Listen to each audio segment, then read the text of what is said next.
నమస్తే, welcome to Leo. ఈరోజు మనతో ఉన్నారు పొలిటికల్ అనలిస్ట్ శ్రీలీల గారు. నమస్తే అండి. నమస్తే అండి.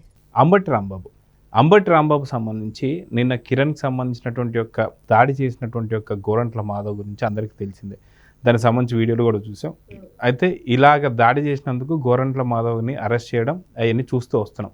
అయితే నిన్న రాత్రి నుంచి చాలా భయంకరంగా మాట్లాడుతున్నటువంటి ఒక అంబటి రాంబాబు జస్ట్ ఇంతకుముందు ఉన్నటువంటి ఒక ప్రెస్ మీట్లో కూడా గోరంట్ల మాధవ్ని కలుస్తానికి వచ్చాను అని చెప్పేసి మాట్లాడడం, మొత్తానికి గోరంట్ల మాధవ్ తప్పు చేశారంటే ఏమో ఆ గోరంట్ల మాధవ్ వర్షన్ ఎలా ఉందో నాకు తెలియదు అంట. పోలీసుల వర్షన్ ఎలా ఉంది, గోరంట్ల మాధవ్ ఏం చెప్తారంటే కళ్ళకు కనిపించినట్టుగా హత్య యత్నం చేయబోయినటువంటి ఒక గోరంట్ల మాధవ్ ఇంకా ఏమంటారు వాళ్ళ వర్షన్ ఏమని వింటాడు అది ఒక పాయింట్. అయితే ఇంకో మాట ఏమంటున్నాడంటే ఖచ్చితంగా మహిళా పోలీసులందరూ కూడా ఏదైతే జగన్ చేసిన వ్యాఖ్యలకు చాలా బాధపడ్డారు కదా, మరి దీనికి సంబంధించి ఏదైతే బహిరంగ క్షమాపణ కూడా చెప్పలేదు ఇప్పటిదాకా, దీని గురించి మీరు ఏం మాట్లాడతారు అన్నప్పుడు దాన్ని వక్రీకరిస్తూ ఖచ్చితంగా చట్టబద్ధంగా బట్టలు ఊడదీశారు అంటే బట్టలు ఊడదీయడం అనేది చట్టబద్ధంగా ఉందా? గతంలో ఎప్పుడన్నా సరే ఎవరైనా బట్టలు ఊడదీశారా లేకపోతే ఏంటి? మొత్తానికి బట్టలు ఊడదీయడం అనేటువంటి ఒక ఫ్యాంటసీని ఎలా చూడాలంటారు? ఇప్పుడు మీరంటున్నట్లుగా అంబటి రాంబాబు గారు మీడియా ముఖంగా మాట్లాడింది నేను కూడా విన్నాను. అతను కొన్ని పదాలు ఇప్పుడు వాళ్ళు అడిగినప్పుడు జగన్మోహన్ రెడ్డి గారు ఇలా పోలీసుని బట్టలోడు తీసి మరి వాళ్ళు క్షమాపణ చెప్పాలి దానికి అతను అన్న మాటకే అని అన్నారు.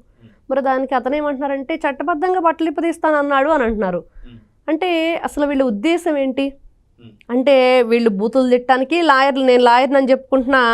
ఎవరైతే బోర్గడ్డ అనిల్ మొన్న చెప్పాడు నేను ఒక లా స్టూడెంట్ని, మరి లా స్టూడెంట్ అయ్యండి మరి అట్లాంటి లా భాష మాట్లాడావు కదా, మరి అదంతా ఎలా ఉండిద్ది? మరి ఇప్పుడు ఈరోజు ఇతను కూడా నేను ఒక లాయర్ని అని చెప్పుకుంటాడు అంబటి రాంబాబు గారు.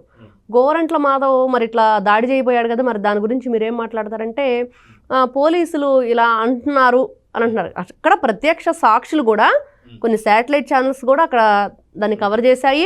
అక్కడ ప్రత్యక్ష సాక్షులు కూడా ఏం చెప్తున్నారంటే కాల్తో అతను తన్నాడు, అతని కడుపులో గట్టిగా, బయటికి కనపడిన దెబ్బలు తగిలినయి అనేది రిపోర్ట్స్ అందరూ చెప్తున్నారు.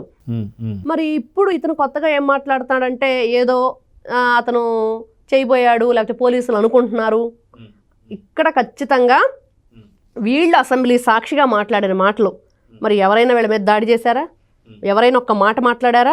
అది కదా టీడీపీ ప్రభుత్వం నిబద్ధత, అది కదా చంద్రబాబు నాయుడు గారు ఏదైతే మన కార్యకర్తలకు కానీ అందరికి కూడా నేర్పించిన క్రమశిక్షణ. మరి ఈ రోజున వైఎస్ఆర్సీపీ పార్టీకి సంబంధించిన వ్యక్తులు వీళ్ళందరూ కూడా సరే గోరంట్ల మాధవ్ గారిని తీసేయండి, ఇతను చెప్పిన జగన్మోహన్ రెడ్డి గారు కూడా అలా మాట్లాడారు, అది కూడా వదిలేయండి. మరి మిగతా వాళ్ళందరూ సోషల్ మీడియాలో పిచ్చి పిచ్చిగా మాట్లాడిన వాళ్ళందరూ, పిచ్చి పిచ్చిగా పోస్టులు పెట్టిన వాళ్ళందరూ, మరి వాళ్ళందరినీ కూడా ఈ రోజున అంబటి రాంబాబు గారు మరి మీడియా ముఖంగా తీసుకొచ్చి వాళ్ళ చేత మరి పోలీసులకి అప్పచెప్తారా? మరి అతను అప్పచెప్పే ఇది ఉందా అంటే ఎవ్వరూ కూడా దాని గురించి మాట్లాడరు.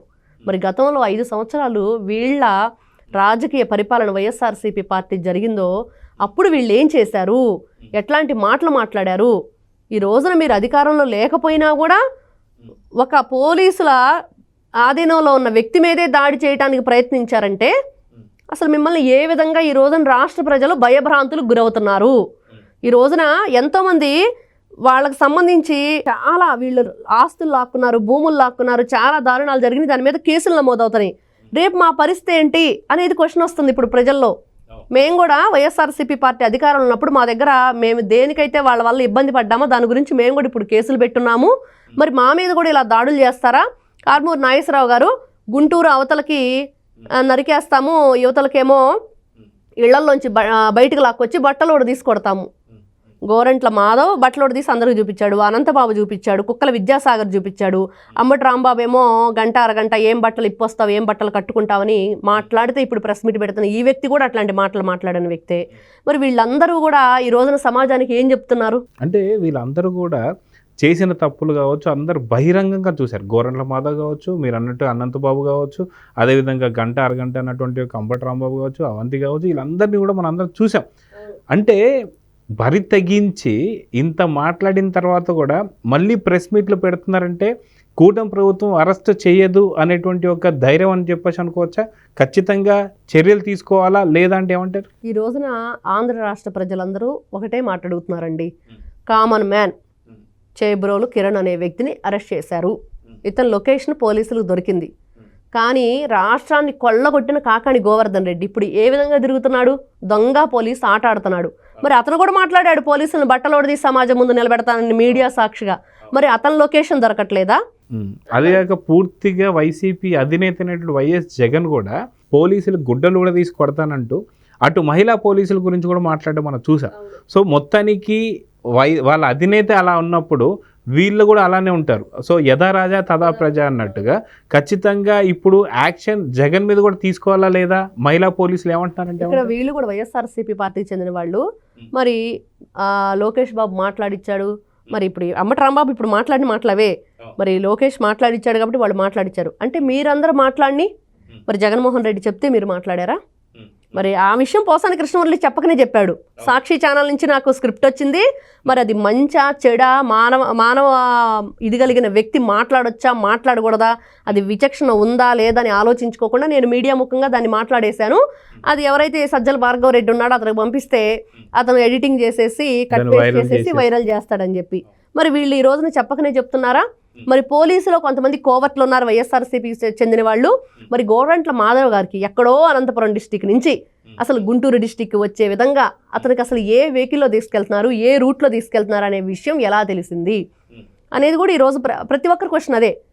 ఈ రోజున వీళ్ళు రాష్ట్రాన్ని సర్వనాశనం చేసేసి ఇప్పుడు ఏదైతే వీళ్ళకి సంబంధించిన చిన్న మేము విచారణకి నోటీసులు ఇస్తున్నామంటే కూడా దొరకకుండా తిరుగుతున్నారు. ఫోన్ ఒక చోట పెడుతున్నాడు, మనిషి ఒక చోట ఉంటున్నారని చెప్పి పోలీసులు చెప్తున్నారు. మరి వాళ్ళందరూ ఎందుకు దొరకట్లేదు? ఈ కామన్ మ్యాన్ ఎలా దొరికాడు?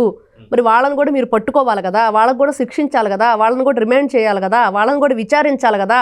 మరి ఒకటా రెండా ఎన్ని విధాలుగా ఇప్పుడు అతను బియ్యం రైస్ మాఫియా చేశాడు అక్కడ ద్వారంపూడి చంద్రశేఖరరావు. మరి అదే విధంగా ఆ బియ్యాన్ని నిల్వ చేసి పేరుని నాని, మరి వాళ్ళ భార్య పేరుని పెడితే నారా చంద్రబాబు నాయుడు గారు ఎంతో గౌరవంతో ఆవిడ పేరునైతే గోడమ్స్ ఉన్నాయి కానీ దాంట్లో మాఫియా అయితే జరిగింది వాళ్ళ వల్ల కదా, ఆడవాళ్ళని బయటికి తీసుకురావద్దని ఆయన తన ఉన్నతమైన మనసుని స్థానాన్ని ఎంతో ఉన్నతంగా పెంచుకున్నాడు.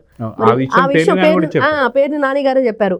మరి అంటే మీరు ఇప్పుడు ఇవన్నీ మాట్లాడితే చెప్తున్నారు, ఏదైతే ఖచ్చితంగా మనం వాళ్ళు చేసినట్టు కక్షపూర్తి రాజకీయాలు చేయకూడదని చెప్పేసి అన్నదాన్ని అలుసుగా తీసుకుంటున్నారా వైసీపీ నేతలు? అందుకే ఈ మాటలు మాట్లాడుతున్నారా? కేసులు పెట్టుకొని కూడా బహిరంగంగా వచ్చి ప్రెస్ మీట్లు పెట్టడాన్ని ఎలా చూస్తారు? మంచితనాన్ని చేతగానితనంగా చూస్తున్నారు. కానీ ఈ రోజున ప్రజలందరూ కూడా చేతగానితనం కాదు చేసి నిరూపిస్తారు, మీరు కొంచెం వెయిట్ చేయండి, ఏం పర్వాలేదు, ఒక్కొక్కటిగా వీళ్ళు చేసిన పాపాలన్నీ కూడా నిన్న జగన్మోహన్ రెడ్డి గారి మీద మరి కడపలో 1200 కోట్ల రూపాయలు, ఆ పులివెందుల ప్రజలు కనీసం తాగునీరు ఏది లేదంట, సాగునీరు మరి ఇట్లా 1200 కోట్ల రూపాయలను ఏం చేశాడు అనేది కూడా దాని మీద విచారణ జరిపించాలని జరుగుతుంది. మరి ఈ విధంగా రాష్ట్రాన్ని సర్వనాశనం చేసి బూతుల రాజకీయాలు తెరదీసి ఆడవాళ్ళు పసిపిల్లలు ఇంట్లో మరి భార్యలకు కూడా మరి పోసాని కృష్ణమురళి మాట్లాడిన మాటలేంటండి పవన్ కళ్యాణ్ గారి భార్యని? అంటే ఇక్కడ ఇందాక అంబటి రాంబాబు అన్నట్టుగా ఖచ్చితంగా లోకేష్ గారు చెప్తేనే కామన్ మ్యాన్ కిరణ్ మాట్లాడుతున్నారు కాబట్టి అంటే జగన్ ఖచ్చితంగా మాట్లాడిస్తేనే పోసాని కృష్ణమురళి మాట్లాడారని చెప్పి అనుకోవచ్చా? జగన్ మాట్లాడిస్తేనే బోరగడ్డ అనిల్ మాట్లాడారని చెప్పేసి అనుకోవచ్చా? జగన్ మాట్లాడిస్తేనే గంట అరగంట అని చెప్పి అంబటి రాంబాబు మాట్లాడారని చెప్పేసి అనుకోవచ్చా? అదే జగన్ మాట్లాడిస్తేనే మిగతా బూతులు కావచ్చు మిగతా అన్ని కూడా జగన్ చెప్తేనే చేశారని చెప్పేసి అని ఇప్పుడు ఏపీ ప్రజలైతే అడుగుతున్నారు. అంబటి రాంబాబు అడుగుతున్నారు మీకు పదవుల కోసం. ఈ రోజున నిజంగా అదే కామన్ మ్యాన్ కిరణ్ వైఎస్ఆర్సీపీలో ఉన్నాడితే ఖచ్చితంగా అతనికి మంచి పదవి వచ్చేది అని ప్రతి ఒక్కరి ఆలోచన. టీడీపీలో ఉన్నాడు కాబట్టి నిజంగా అతను మాట్లాడింది తప్పు, ఆడవాళ్ళని ఇప్పుడు క్షమించమని అతను కోరుకున్నాడు, మనం గౌరవించాలి కానీ ఇట్లాంటి భాష మాట్లాడకూడదని అతన్ని ఈ రోజున రిమాండ్కి చేశారు. మరి ఇట్లాంటి వాళ్ళందరూ కూడా మరి టీడీపీ గవర్నమెంట్కి వైఎస్ఆర్సీపీకి ఎంత తేడా ఉంది? మరి వీళ్ళు ఆ మంచితనాన్ని చేతగానితనం అనుకుంటే మాత్రం ప్రజలు ఉపేక్షించట్లేదు, ప్రజలు ఊరుకోవట్లేదు, ప్రజలు ఈ రోజున క్వశ్చన్ చేస్తున్నారు. ఎవ్వరూ కూడా వదిలిపెట్టినా మేము మాత్రం ఈ రోజున ఖచ్చితంగా చెప్తున్నాము, కూటమి ప్రభుత్వం మాత్రం చర్యలు తీసుకోవాల్సిందే. అసలు లోకేష్ గారు చెప్తే అతను చేశాడని చెప్పి వీళ్ళు అంటున్నారు, కానీ అసలు జగన్మోహన్ రెడ్డి గారు చెప్పే పని లేదండి. అతను చెప్పకుండానే మీరు తిడితే చాలు పదవులు, బూతులు తిట్టు పదవి పట్టు అనేది వాళ్ళందరికీ తెలిసిన విషయం. దాడులు చేయి పదవులు పట్టు, అది ఇంకా చెప్పేదేముంది? అతను అసలు కళ్ళకు కట్టినట్టుగా మనం అసెంబ్లీ సాక్షిగా చూసుకుంటే ఎంత రాక్షసానందం పొందాడు, ఆ వెకిలి నవ్వులు. మరి అలాంటి వ్యక్తి ఈ రోజున ప్రతి ఒక్కరూ కూడా చూశారు అవన్నీ. ఈ రోజున అంబటి రాంబాబు గారు మాట్లాడితే లోకేష్ తిట్టిస్తే నువ్వు తిట్టావా అని మాట్లాడుతున్నాడు, అది ఎక్కడా లేదు. కానీ జగన్మోహన్ రెడ్డి గారు పబ్లిక్ మొత్తాన్ని చూసే విధంగా వాళ్ళందరూ తిడుతుంటే ఈ నవ్వుకోవటం అందరూ చూశారు ముఖ్యమంత్రి హోదాలో. మరి అలాంటి వ్యక్తుల్ని కూడా క్షమించే ప్రసక్తే లేదు. అంబటి రాంబాబు గారు ఇంకో మాట అన్నారు, ఆవిడెవరో డిఎస్పీ అని, రత్న గారని, లేకపోతే కొంతమంది కోవర్ట్లు ఉన్నారు పోలీసుల్లో, అందుకని చెప్పి అది వాళ్ళ అనుమానం అని ఆయన అనుమానం అంటున్నాడు. మరి నిన్న అసలు ఏ కారులో ఉన్నాడు, ఏ రూట్ మ్యాప్, ఇదంతా కూడా గోరంట్ల మాధవ్ గారికి ఎలా తెలుస్తుందని ఈ రోజు ప్రజలందరూ అడుగుతున్నారు. మరి కొట్టబోయాడు, మరి ఆ ప్లేస్ లో వెళ్తున్నాడని చెప్పి అతనికి ఎవరు చెప్పారు? మరి ఆ రూట్ లో ఉన్న పోలీసులు మరి వాళ్ళని ఎంక్వైరీ చేయాలా, వాళ్ళ పోలీసుల ఫోన్లు చెక్ చేయాలా, మరి ఏం చేయాలి అనేది ఈ రోజున ప్రతి ఒక్క సామాన్య మానవుడు. ఎందుకంటే ఇక్కడ ఇంతకు ముందు జరిగిందంతా కూడా ఎమ్మెల్యేలు, ఎంపీలు, జగన్మోహన్ రెడ్డి వాళ్ళ సంబంధించిన పార్టీలో వాళ్ళందరూ చేశారు. కానీ ఈ రోజున ఒక కామన్ మ్యాన్ అనే వ్యక్తి మీద చర్యలు తీసుకోవటం, దాని గురించి ప్రతి ఒక్క కామన్ మ్యాన్ కూడా బయటకు వచ్చి క్వశ్చన్ చేసే పరిస్థితి వస్తుంది. వాళ్ళందరూ అదే అడుగుతున్నారు, మా పరిస్థితి ఏంటి? మీరు మాలో ఉన్న ఒక వ్యక్తిని తీసుకెళ్లి అరెస్ట్ చేశారు, అతను చేసిన తప్పే కాదని మేము అంటలేదు, కానీ అందరూ చూస్తుండగానే ఒక ప్రజా ప్రతినిధులుగా ఉండి, ఎమ్మెల్యేలుగా, ఎంపీలుగా, ముఖ్యమంత్రి స్థాయిలో ఉండి మరి వైఎస్ఆర్సీపీ పార్టీ వాళ్ళందరూ చేసింది ఏంటి? మరి దాన్ని ఎందుకు ఉపేక్షిస్తున్నారు అని ఈ రోజున అంబటి రాంబాబు గారు ఏదో సమర్థించుకోవడానికి చూస్తున్నారు. కానీ అంబటి రాంబాబు గారు మాట్లాడటం, అతను కూడా అంటున్నారు, మరి చట్టబద్ధంగా బట్టలు ఇప్పదీయటం ఏంటండి? మరి ఇది ఎలా మాట్లాడుతున్నాడు? ఒక లాయర్ అని చెప్పి మొన్న కోటేసుకొని వెళ్ళాడు పోలీస్ స్టేషన్ కంప్లైంట్ ఇవ్వడానికి.